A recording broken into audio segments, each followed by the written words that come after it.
আমি এত সুন্দরী নই, বিশাল ফর্সা নই, স্মার্ট নই, তাও সবাই আমাকে এত ভালোবাসে কেন? এটার উত্তর আমি মনে করি আমি নিজেই।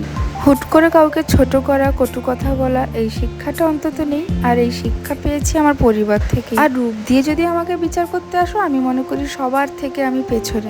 আমি মনে করি আমার থেকে তোমরা সবাই অনেক বেশি সুন্দর, অনেক বেশি স্মার্ট। আর আমার ভালোবাসার মানুষগুলো তো আরোই সুন্দর। আজকে সন্ধেবেলা দুই বোন বেরিয়ে পড়েছি টুকটাক বাজার করতে। যাদের ভাই বা দাদা নেই, আমার মনে হয় তাদের উপর একটা এক্সট্রা তো চিন্তা থাকে। যদিও এখনকার দিনে ছেলে মেয়ে আলাদা নয়, বরং অনেক ক্ষেত্রে মেয়েরা অনেক এগিয়ে থাকে। আসলে আমার বাপি একা হাতেই বাজার করে।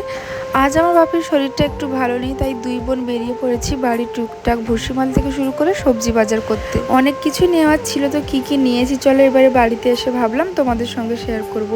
একটা নিয়েছি কর্নফ্লেক্স, একটা মুসলি। আর যারা ভাবছো ওয়েট লস করবে তারা কিন্তু আমার সঙ্গে শুরু করে দিতে পারো। আমার মাত্র এখন ডে 7 চলছে। দেখো, একসঙ্গে মিলে যদি শুরু করি তার কিন্তু আনন্দই আলাদা, আর তার সঙ্গে অনেক বেশি এনার্জি পাওয়া যায়। তো বন্ধুরা, আমি আমার এই ছোট্ট জগতের আমার লাইফস্টাইল তোমাদের সঙ্গে শেয়ার করি। কেমন লাগে তোমরা অবশ্যই জানিও। ভালো লাগলে অবশ্যই পাশে থেকো। টাটা।